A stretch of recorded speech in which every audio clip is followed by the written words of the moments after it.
Yeah. You're Okay. on. Whenever. Oh, we going? Mhm. Sorry, didn't realize it started this thing. Well, welcome to everybody on our outreach, one way or the other, whether it's live or it's on YouTube or on the DVDs, videos, and that sort of thing that we send out. Want to thank you for joining us, and hope we can be of service to you. So with that, the title of this is on the videos. The title is Spirits. And actually what I did is I went back through some very old messages that I gave. I've been doing this for a long time. And so this is kind of a rehash of something I did a long time ago. David Gibson might remember just a little bit of it, but not much of it's exactly the same, a lot of the same scriptures. But anyway, it's something that's been on my mind that, we're moving along as far as time is concerned, biblical time is concerned. So I'll put these glasses on and see if I can read this thing. Keep making the print bigger, but I've got to get a little eye surgery done, I'm afraid, and get this thing straightened up. Cataract. That's what happens when you get old. Things fall apart. Yeah, well, that's a fact. Anyway, so I'll just start off by saying, do we have any idea what really goes on out there in the spirit realm? What I mean is that, there's more going on around us in this world than we can see with our eyes or hear with our ears. And some of what I'm, going to talk about today is actually my own personal opinion.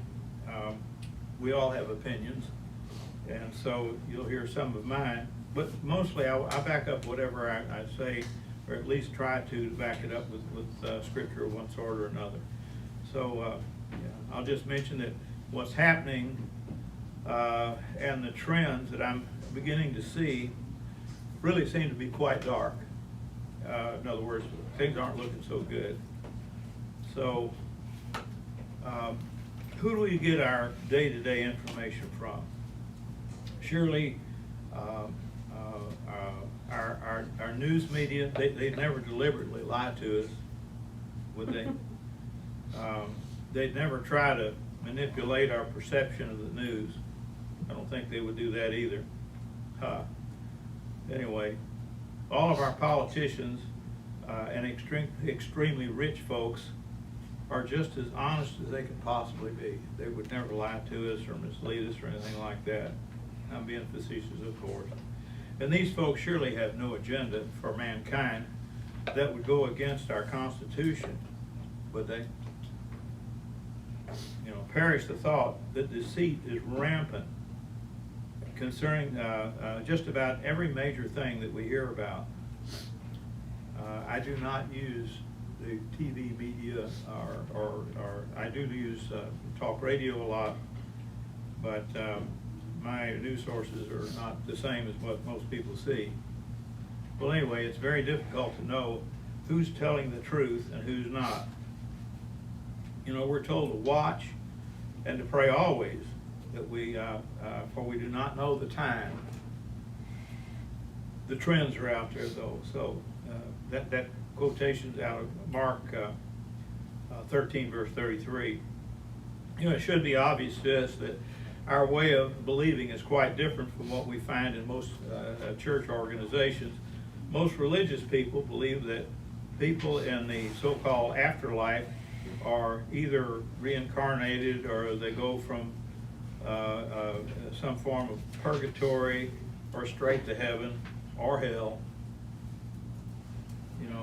Most atheists think that mankind just simply ceases to exist in all aspects. In other words, there's nothing, you die and that's it. So I personally believe that we live in something like a parallel universe. This is what I was referring to when I started. Some of you guys in here have heard some of the concepts that I'm talking about here, this parallel universe thing. The Bible uses a term like heaven above, at least 15 times that I can count, which I admit it's hard for me to grasp. But what goes on in this so-called parallel universe is, one of the great mysteries that, I need to try to understand. I work on it, actually. So I want to discuss some of the things that I've been thinking, what I've been thinking about. And the first thing is I'm going to go to Ephesians 6, verse 10. It says, "Finally, my brothers, continue becoming strong in Yahweh and in the might of his strength. Put on the full armor of Yahweh in order for you to be able to stand firm against the wiles, the cunning arts, deceit, craft, and trickery of the devil." There's a lot of things right there. "Because our struggle is not against flesh and blood, but against the rulers, against the authorities, against the world rulers of the darkness of this age." This age. I'm speaking present tense now. He was back 2,000 years ago when this was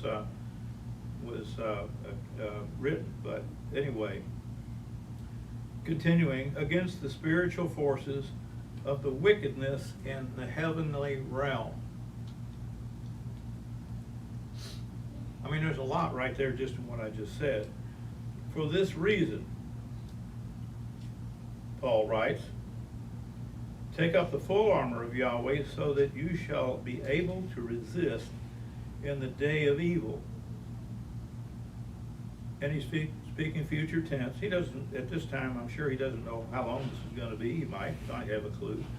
We don't know when he went down to Arabia, if he had some kind of a spiritual awakening where he was informed about all the things that he wrote about. I don't know.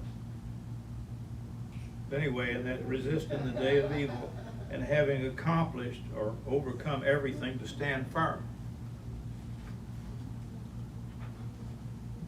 So it would be a good idea to pay attention to this admonition that he gave as time goes by, especially in this age, that we're living in now.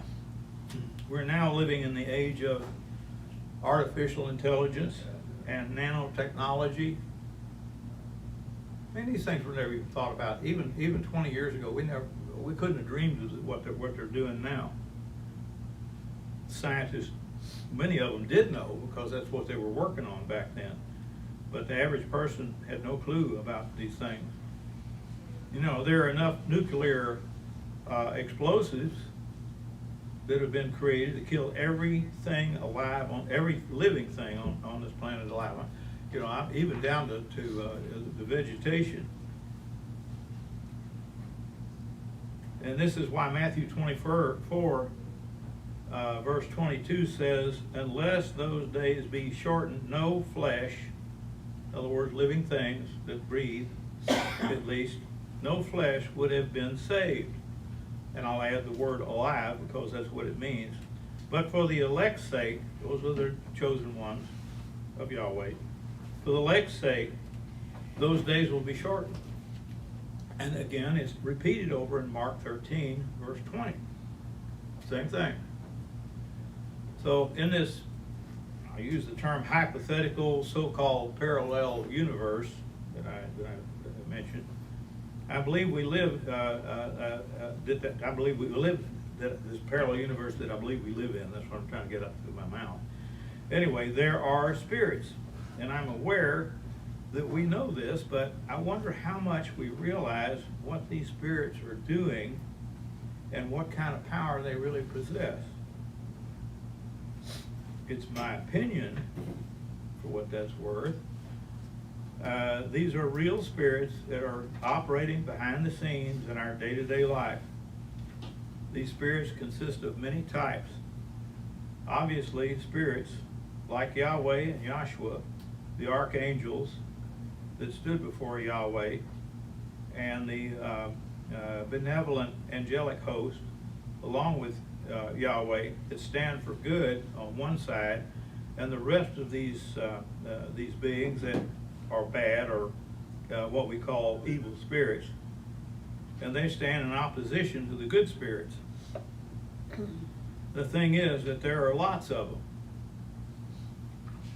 I don't have a clue how many, but there are a lot of them in that realm that appear to work at different levels, and these bad ones are up to no good. They are up to no good. They're in conflict with the good side of things. So, to one degree or another, the whole world is being misled by these evil spirits that go absolutely unnoticed by most people in their day-to-day affairs. I mean, we don't see them, we don't know, but there's a lot of things going on. And it also seems obvious that these demons work with unrighteous people. So one of the most dangerous doctrines there is, in my opinion, has to do with the doctrine of the immortal soul. Anyone who holds to this doctrine is totally deceived by the forces of evil. So why is the immortality of the soul such a big deal? Well, it's a big deal because it opens the door to the minds of people that their dead relatives are somehow alive, and that they can, in one way or another, look down upon or communicate with the living. That dead people are not really dead, but they're either somehow living in heaven, or they're living in a hell of some sort, or maybe somewhere in between, such as purgatory. That's a doctrine of some of the churches out there. But their soul is actually alive. Of course, none of this is true.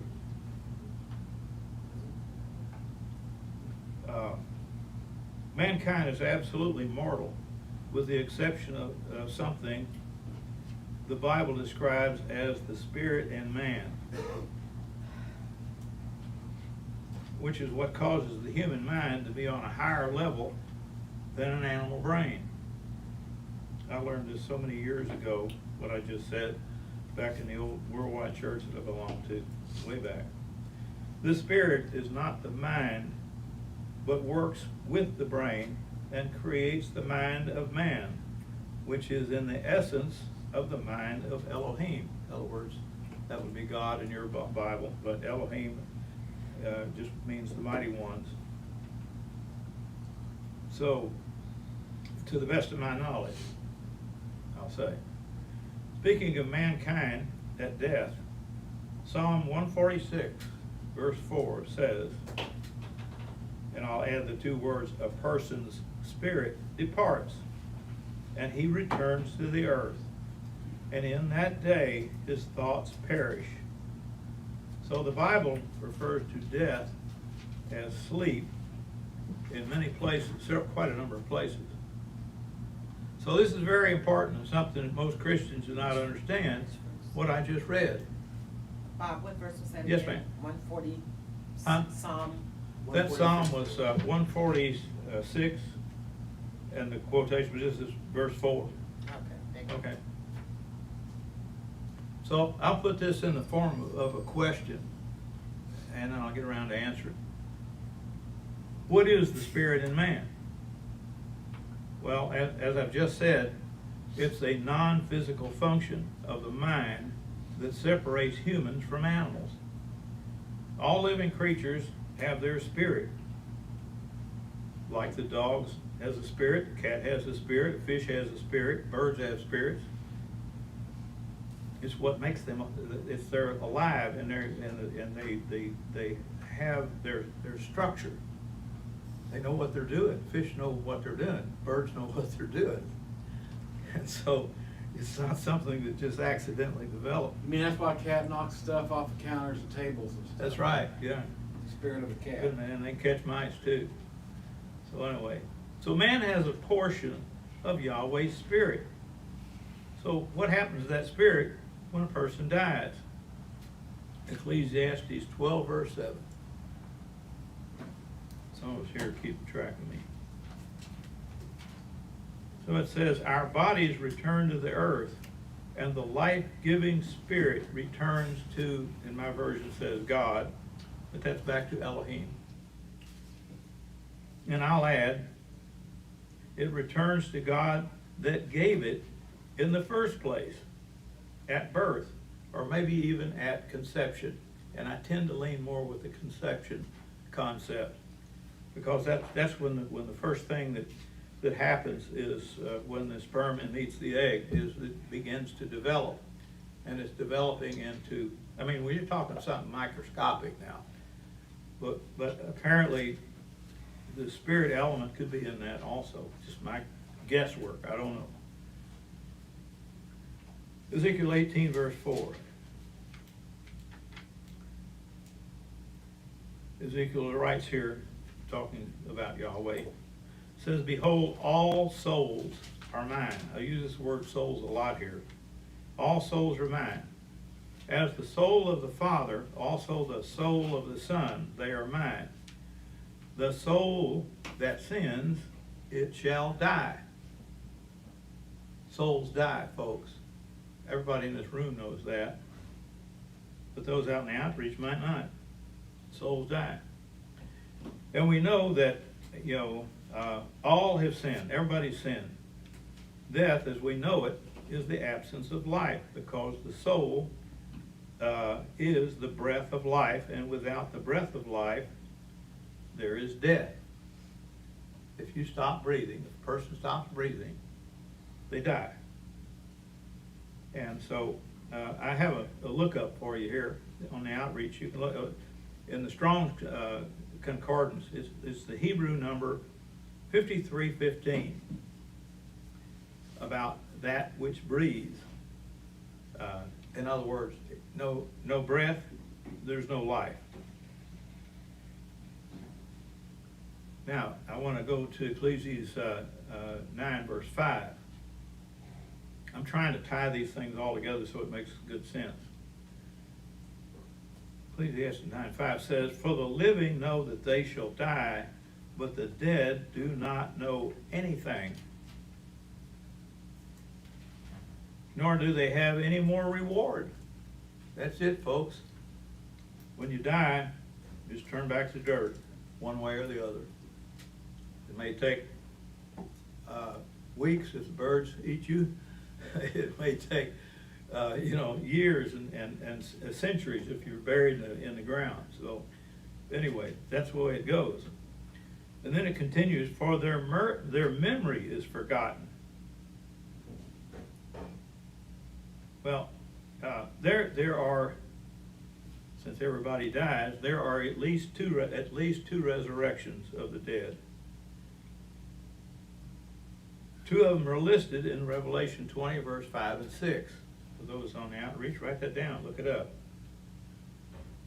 I'm going to read it, but look it up for yourself. Revelation 20, verse 6. Now, I'm reading these backwards. I'm reading 6 first and then 5. Verse 6 says, blessed and holy is he who has part in the first resurrection. Over these the second death has no power. Let me interject to say here, the second death, you would have to be brought back to life again in order to die a second time. The second death. You would have to be brought back to life again after you're dead in order to die a second time. Now, I'm not saying that that's going to happen to any but one in particular. I just say, over these the second death has no power, but they will be priests of Elohim, of God, and of Christ, and will reign with him for 1,000 years. Okay, so these particular people in this first resurrection, they're going to be brought back to life, and they're going to reign. They're going to be in the government. They're going to be the leaders, you might say, for 1,000 years. Now we go to verse 5, and this is the reason why I gave them to you in this order. The rest of the dead, how many is that? That's everybody else. The rest of the dead did not live until the 1,000 years are finished. So we've got the end of this age, and then we have the first resurrection, and we know that that's going to be what's called the millennium, 1,000 years. And after that, the rest of the dead did not live until the 1,000 years were finished. It says, this is the first resurrection, you know.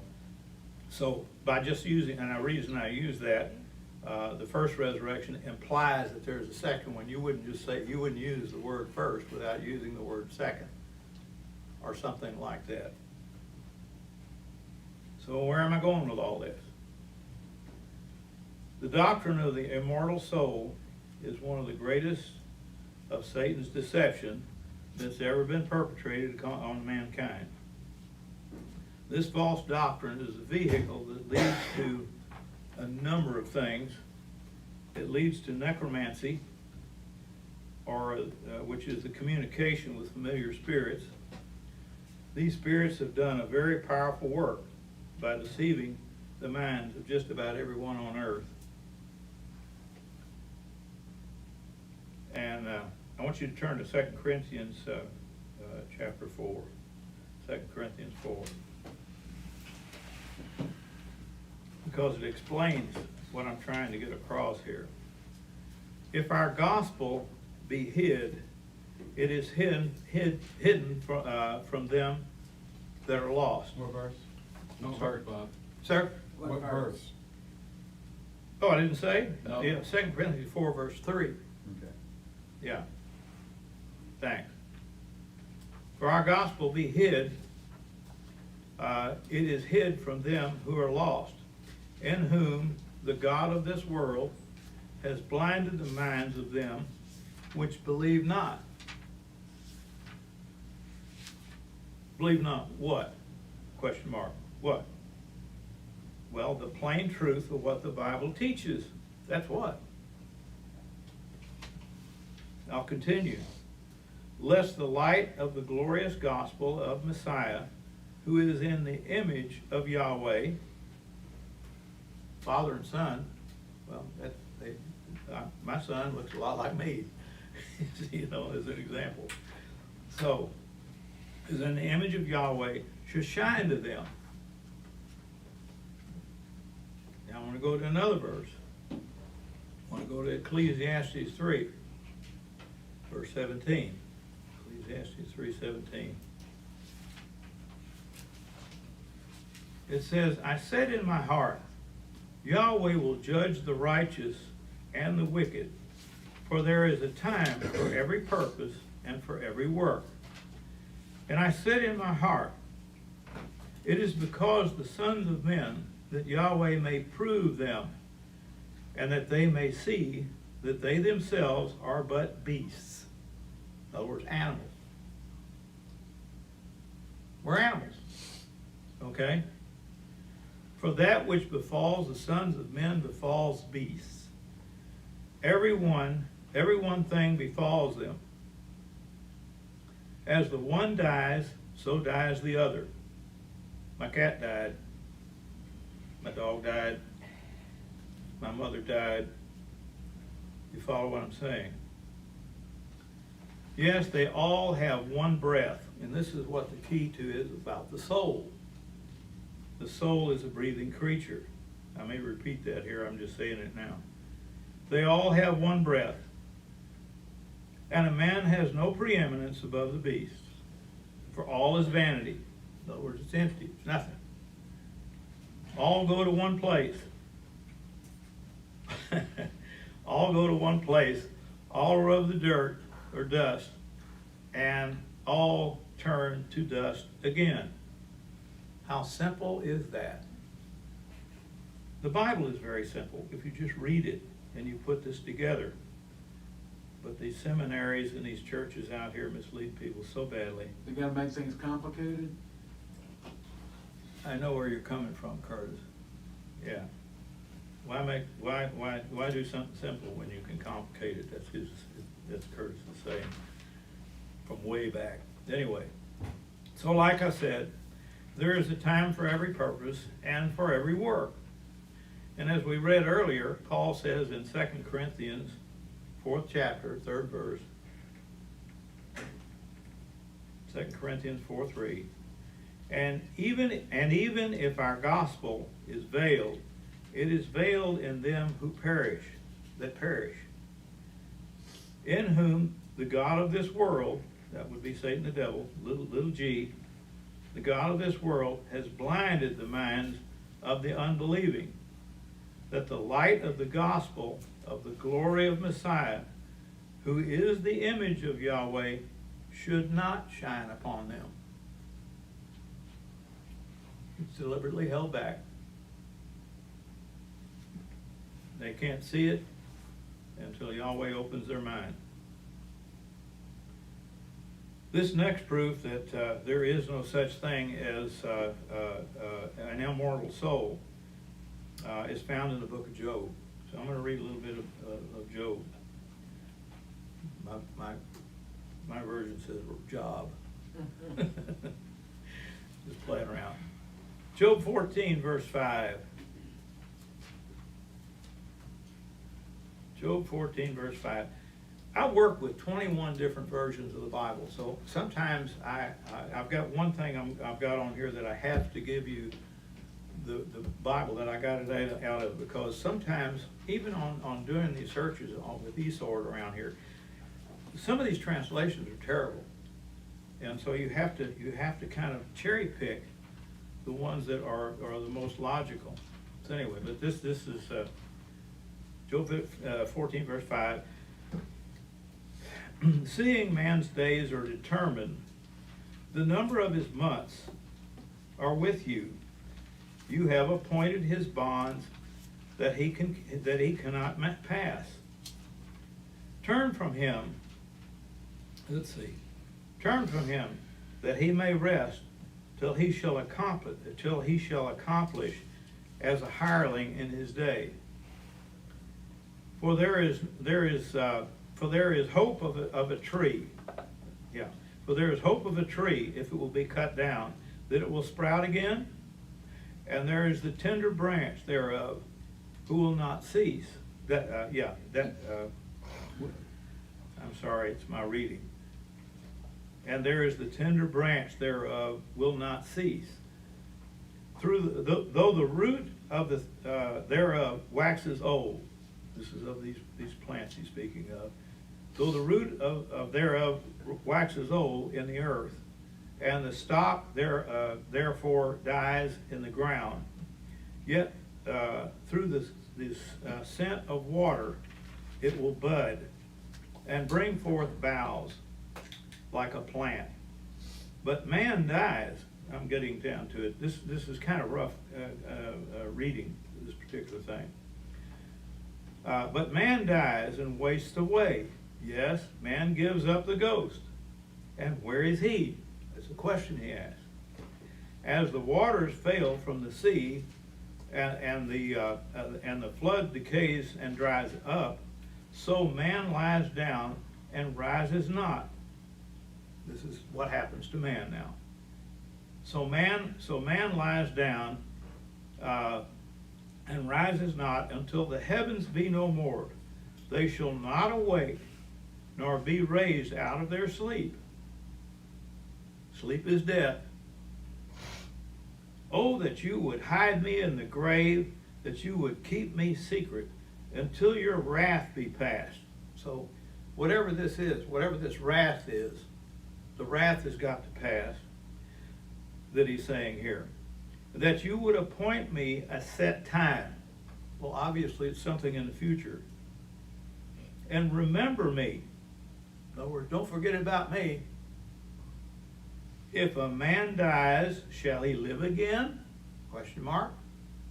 Well, we know from the scriptures that yes, there's a positive outcome of all this. And he says, all the days of my appointed time will I wait. Well, what's that appointed time? Well, Job lived a long time ago. And his time hasn't come yet. Till my change comes. So he's expecting a change. We'll get around to that in a little bit.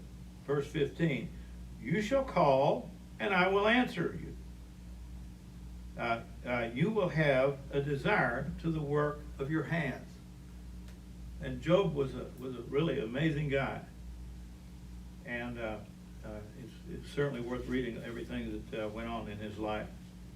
So if a person wants to contact the dead for some reason, there is no doubt in my mind that a demon is ready, willing, and able to assist with your request. You know, Yahweh tells us not to even think of doing such a thing. The spirits of darkness welcome that, but Yahweh hates it. Okay? So just think about all the things that have to do with the spirit world. You know, any of these things are guaranteed to get us into trouble. Things like, I got a whole list of them here.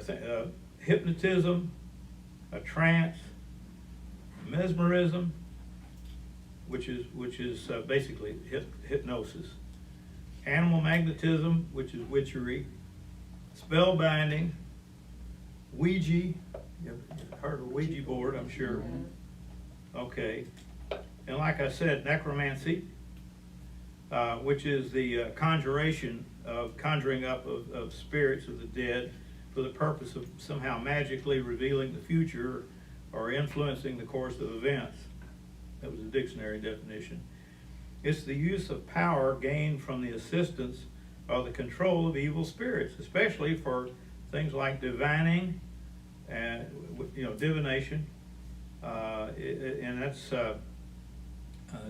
just another one to add to it, which is the art or practice that seeks to foresee or foretell the future events or to discover hidden knowledge that usually by the interpretation of omens and that sort of thing, or by the aid of some supernatural power. So, if you got that, if you want to go back over it, if you can back it up, you can go and look up these words and see that I've translated them correctly or defined them correctly is what I'm trying to say. So now I want to go to Deuteronomy 18. And I want to go to verse 9. Deuteronomy 18:9. I'm going to read just a few verses here. It says, when you are come into the land which Yahweh your Elohim gives you, you shall not learn to do after the abominations of those nations. What he's talking about here, there are all sorts of gods. There are all sorts of things that people worship. And so he's just saying, don't learn after the abominations of those nations. There shall not be found with you anyone who makes his son or his daughter to pass through the fire, because that's what they did back in many of those cases. To pass through the fire, one who uses divination, or an enchanter, or a sorcerer, or a charmer, or one that consults with familiar spirits, or a wizard, or a necromancer. We've already covered that one. For whoever does these things is an abomination to Yahweh. And because of these abominations, Yahweh your Elohim does drive them out from before you. The point is, these things are abominations to Yahweh. So I'm just going to go back and just repeat what I read in Ephesians 6, verse 12 one more time. And it says, our struggle is not against flesh and blood, but against the rulers, against the authorities, against the world rulers of darkness of this age. And I'll just assume that it's this age that we're in right now. Against the spiritual forces of wickedness in the heavenly realm.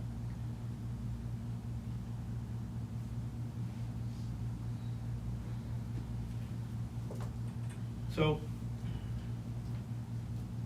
they're there, and they exist, and they're powerful spiritual forces, and they're wicked as they can be. Once we lower our defenses and remove our spiritual armor, we open the door to their deception. For that reason, we need to stay connected, to Yahweh through Yahweh's word. Bob, Yes. do you have Leviticus 20, verse 6? I don't think so. Let me see. I don't recall having that here. No, I got one out of Isaiah, but not Leviticus. Can you say it loud enough for everybody to hear it? Yeah, Leviticus 20, verse 6. And the soul that turneth after such as have familiar spirits and after wizards and go whoring after them, I will even set my face against that soul and will cut them off from among his people. Thank you. I think there's a lot in the Bible that says, there's a lot said about all this stuff. And I'm afraid our religions out there don't do enough to explain this away. They leave the door open for some of the most, well, evil things that these beings, that they are there. They're spirits. That's why it's called spirits, because that's what they are. 1 Peter 5 verse 8, one verse. Be sober and self-controlled. Be watchful. Your adversary, the devil, walks around like a roaring lion, seeking whom he may devour. And that's not something to take lightly. Especially as closer we get to the end of this age, the worse this stuff's going to be. I guarantee it. The doctrine of the immortal soul is probably the most dangerous of Christian doctrines because of how it misleads people to think that their dead relatives are somehow in heaven or hellfire, for that matter, which is just the opposite of the resurrections of the dead. But there's another doctrine that's just as bad.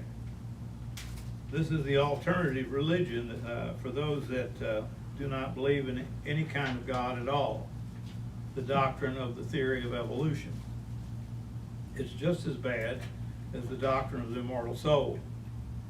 The idea that Yahweh did not create what we see around us, but rather the things came into being by random chance and then evolved to what we have today without interference from a higher life form, the life and with it took knowledge such as Yahweh, the Creator, to do all these things.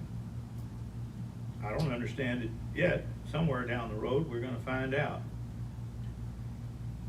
if all of this is true. So if evolution were true, it would eliminate the concept of sin. Sin has to be defined somewhere. So, it would destroy any form of redemption and would also destroy the law of Yahweh.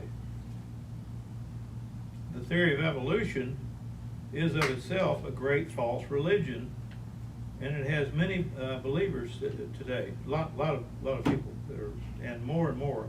All the universities, that's all they teach, to my knowledge. So the biggest problem that evolution creates is that if it's true that there's no meaning or purpose to life at all. Paul had some insight to that too, to what this is all about. And that's over just in Romans 1. Romans 1. Starting in verse 17. Romans is a pretty big book. He wrote a lot to the Romans, but anyway, Romans 1:17, it says, For in it is revealed Yahweh's righteousness from faith to faith, as it is written, but the righteous shall live by faith. Well, what is faith? Faith is belief. Some people have a great faith, but many have faith in the wrong thing. And then there are others that have no faith at all. Like I've just read up above here, that it's because they're atheists. They are atheists. They don't believe any God of any sort. So I want to go on to verse 18, and I'm going to read some of this. For the wrath of Yahweh is revealed from heaven against all unholiness and unrighteousness of men. Now Yahweh defines righteousness. He says, all my commandments are righteous. So the holiness and righteousness of men, who suppress the truth in unrighteousness, because that which is known of Elohim, your Bible would say the word God, is revealed in them. For Yahweh revealed it to them. For the invisible things since the creation of the world are clearly seen. Look out the window and see life everywhere. Life is everywhere. Everything that lives dies, and it reproduces, and it makes more life. Life is everywhere. We're clearly seen, being perceived through the things that are made. That's my point that I'm trying to make. Even his everlasting power and divinity, that they may be without excuse. May I repeat that? That they may be without excuse. Because knowing Yahweh, they did not glorify him as Elohim. And that basically means the mighty one. Mighty ones, plural. Neither gave thanks, but became vain in their reasoning. They became vain in their reasoning. I repeat that on purpose. And their senseless heart was darkened. Professing themselves to be wise, oh boy, here's the scientific community, that they became fools. Just think about that. Professing themselves to be wise, they became fools, and traded the glory of the incorruptible mighty ones, Elohim, for the likeness of an image of corruptible man, and of birds, and of four-footed animals, and creeping things, in other words, creatures out there. Therefore, Yahweh also gave them up in the lust of their hearts to uncleanness, that their bodies should be dishonored among themselves, who exchanged the truth of Yahweh for a lie, and who worshipped and served the creature rather than the creator, who is blessed forever. We need to understand just how prevalent and how powerful the demonic realm really is. As a believer in the law and the testimony of Yahshua, we have no reason to look into any of these evil arts or these crazy ideas, because the spirits that are behind those ideas and those functions are very powerful, and they would just as soon deceive us in the way that they've deceived the rest of the world since the beginning of antiquity. Really amazing. Now I'm going to go into 2 Timothy for a little bit. 2 Timothy 3, verse 1, I'm starting. I hope I don't lose my place here. I'll mark it. Okay, 2 Timothy 3:1. But know this, that in the last days hard times will come. For men will be lovers of self, lovers of money, boastful, arrogant, blasphemers, disobedient to parents, unholy, without natural affection, that's going around real big time right now, unforgiving, slanderers, without self-control, fierce, not lovers of good, traitors. I wonder how many of those we have. Headstrong, conceited, lovers of pleasure rather than lovers of Yahweh or Elohim, holding a form of reverence but having denied the power thereof. Did any of these things exist today in today's environment? I think they do. It says, turn away from these also, for these are those who creep into houses and take captive gullible women, loaded down with sins, and men too, of course, led away by various lusts, always learning and never able to come to the knowledge of the truth. And that certainly goes for religion too. Always learning and never able to come to the knowledge of the truth. Your mind has to be open to understand the Bible. You have to be called, or you have to knock to have the door open to understand any of it. So verse 8, even Jannes and Jambres opposed Moses. So did these also oppose the truth. Men corrupted in mind, men corrupted in mind, reprobate concerning the faith, but they will proceed no further, for their folly will be evident to all men, as theirs also came to be. But you did follow my teaching, conduct, purpose, faith, patience, love, steadfastness, persecutions, sufferings. Paul went through the going through a knothole backwards. He was pretty well. At first, he did a lot of persecuting, and then he ended up being persecuted himself. And sufferings. So those things that happened to me at Antioch and Iconium and Lystra, I endured those persecutions. Now, here's the point. Out of them all, Yahweh delivered me. Yes, and all who desire to live righteously in Yahshua, Messiah, will suffer persecution. I've been reading a lot of that lately, too. We're not going to come out of this thing unscathed. Just because of this verse right here and others that are there. It says, out of them all he delivered me, and says, yes, all who desire to live righteously.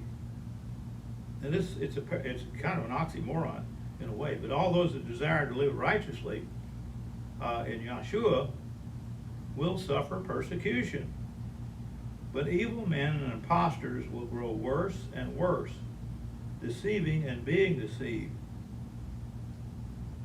So what he's saying here is going to get worse. But you remain in the things which you have learned and have been assured of knowing from whom you have learned them. From infancy you have known the sacred writings. In other words, that's the Old Testament. That's all he had back then. Which are able to make you wise for salvation. Simple as that. And how? It says through faith, which is in Yahshua Messiah. Every writing inspired by Yahweh, that's this Old Testament stuff, is profitable for teaching, for reproof, for correction, for instruction, which is in righteousness, instruction in righteousness. And so, like I say, it's all found in the Old Testament.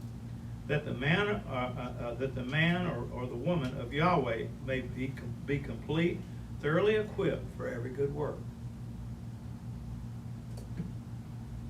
Okay, now this is what I said something about the version of the Bible that you read. Some of the stuff you have to get the right one. So I'm going to Colossians 1 verse 14 right now, and it's the International Standard Version, the ISV, because none of them quite correctly got the message across. Colossians 1 verse 14. In him, well, him is Yahshua. In him we have redemption for the forgiveness of sins. He is the image of the invisible mighty one, or God. That's the Father, Yahweh. He is in the image of his Father. The firstborn over all creation.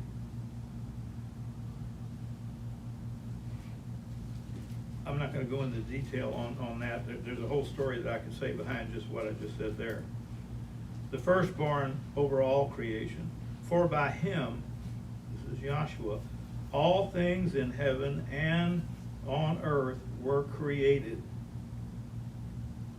You know, just my comment here, something not many really understand, that Yahshua was the creator. He was the creator God, if you will, of the Old Testament before his human birth. And I could go into that. I have many times on other studies.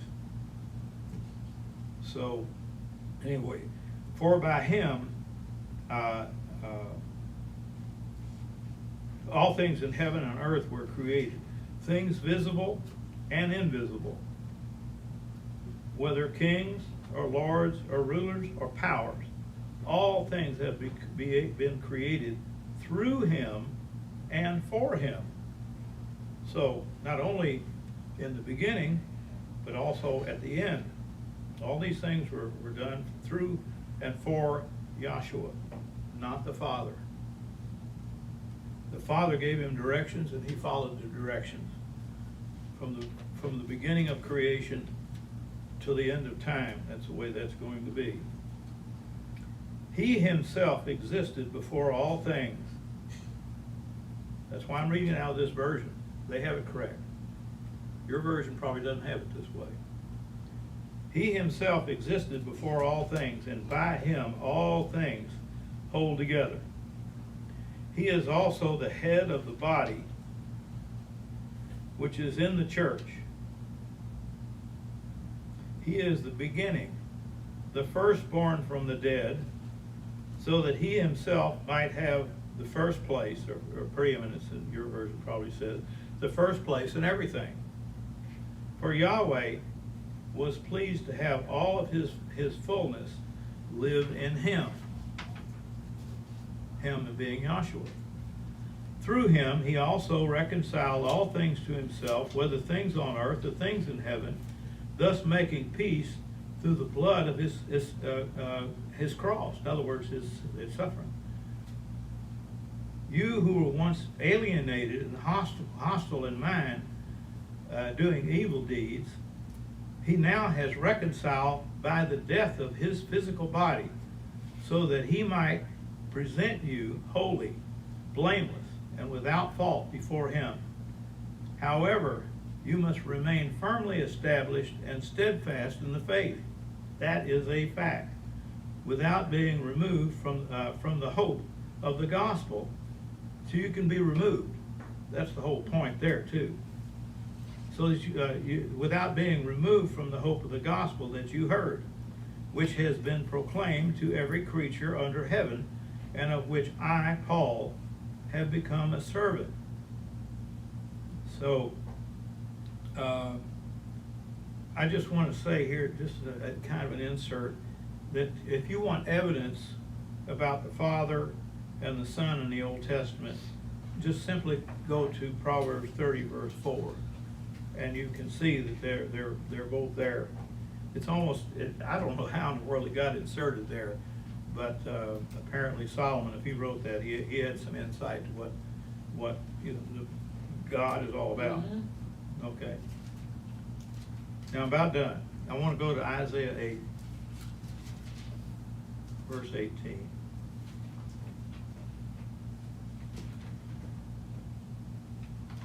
Behold, I and the children whom Yahweh has given me for signs and for wonders in Israel from Yahweh of hosts, who dwells in Mount Zion. When they shall tell you, consult with those who have familiar spirits, and with wizards who chirp and who mutter. Should not a people consult with their mighty one? On behalf of the living, should they consult with the dead? Question mark. To the law and the testimony, if they do not speak according to this word, surely there is no light in them. And that's not for those in this room, it's for those on the outside, because we know that. So, to wrap it up, how are we looking on time? Oh, we're right about on time. As we near the end of this age, as the pressure builds, that's what tribulation is all about, pressure. As the pressure builds on society, for many reasons, there's lots of things that are going on. People are going to have a lot of wild ideas, and they're going to be looking for answers to be able to make sense out of their lives and what's happening in the world as things start to fall apart. There's going to be some crazy stuff, I'm afraid, just from all I gather from Scripture. The spirit realm is also going to take advantage of the situation, and they will display their power in ways that we may not be able to imagine at this particular time. But we need to keep in mind that we will struggle against the unrighteous rulers. we're gonna have problems with all this. Against the authorities, against the world rulers of darkness of this age, against the spiritual forces of wickedness on earth and in the heavenly realm. And they're coming at us from all directions, ultimately. So what do? It's real simple. We put on the whole armor of Yahweh and remain steadfast in Yahshua Messiah. It's really that simple. That's all I have for today. So with that, we will return at 3 o'clock. We've got a 1 hour break. We'll be back and for the main message by Johann Branch.